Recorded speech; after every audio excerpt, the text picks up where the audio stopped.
ma'am, yung baby mo. Saan siya? Aray ko. Nagagalit ako. Alam mo naman, pag mahal mo yung tao, kailangan mong kausapin lagi. Eh, ikaw, parang hindi mo ako mahal.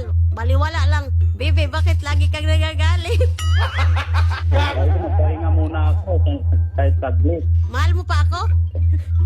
Oo nga. Sabihin mo ng totoo dito para paglabas ko, okay na. Hindi na ako mag-dip-dip. Magkita o. Ba't hindi ka nakatingin? Sir Mahater, ikaw naman, ano nagustuhan mo kay Ma'am Liza? Mabait at maganda. Maganda sa banda. Ma'am Liza, magandang hapon po. Magandang hapon po. Ano po currently, ma'am, yung trabaho ninyo, ma'am?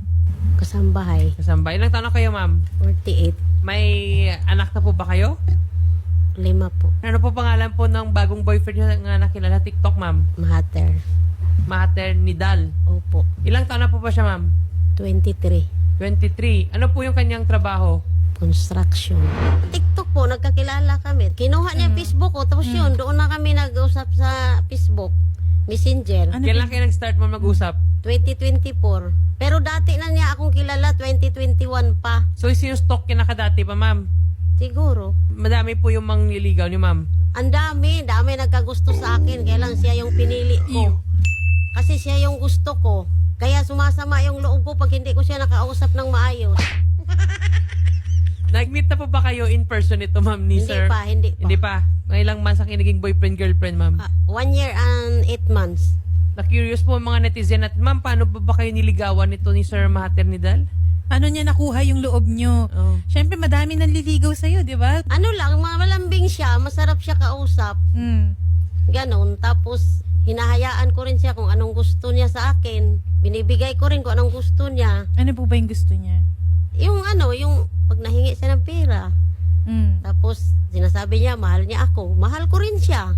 Kahit magkaano kami ng edad, wala naman akong pakialam sa mga tao. Ayan kasi- po mga video call screenshot po ni ma'am at saka ni ano. So, lagi ka video call, ma'am. Opo, So, ngayon, ma'am, recently, kayo pa ba or nag-break na kayo? kami pa rin. Pero, nagtatampuhan. Kaya kausap ka ba niya? Ano po by the way yung tawagan ninyong dalawa? Baby. Baby. Wow! Sweet naman pala at Ay. ni Jetro, baby. Ay, ito na ma'am, yung baby mo. Saan siya? Aray ko. Anong plano mo? Ha? Anong plano mo? Ituloy. Ituloy ang laban. Oo. Kailan? Hindi. Ituloy ang pagkikita sa December. Sige, basta ayusin mo ako para hindi ako doktor lagi. Inayos naman kita kaso di ka makaintindi kung hindi ka makasagot. Alam mo naman, pag sinabi ko, ginagawa ko. May trabaho kasi ako, kaya umintindi ka. Sige, simula ngayon, intindihin ko. Kaso, ang hirap eh. Ayaw mo akong kausapin. Pag hindi mo ako kinakausap, nagagalit ako. Alam mo naman, pag mahal mo yung tao, kailangan mong kausapin lagi. Eh, ikaw, parang hindi mo ako mahal. Baliwala lang. Kahit isang araw, hindi mo kausap, okay lang. Pwede na tumawak ng cellphone. Puno ng semento kamay ko. Ano ka ba? Nag-flooring kami. Hindi ka daw kasi nag-update, Sir Mahater. Hindi ako humawak ng cellphone kanina ng umaga. Direkto na trabaho. Nasaan po ba kayo ngayon, sir? Sarangani. Sarangani. Opo, sa island sila po. Sa sobrang pagmamahal ko niyan, kumuha akong ticket balikan. Wow! May ticket ka O, naman diba? pupunta sa Rangani. Opo, Kailan kasi po? hindi natuloy. Nung July 30 ang uwi ko, dapat mga 5 days lang ako doon. At least makita ko Bakit lang. di natuloy, ma'am? Kulang sa budget. Wala naman tong third party nga pinagawayan nyo. Yung mga away-away nyo, hindi Ay, wala naman po, wala. Okay, so mga tampuhan na kasi hindi masyado nag-update minsan sa inyo, ma'am. Mabagal ba mag-reply?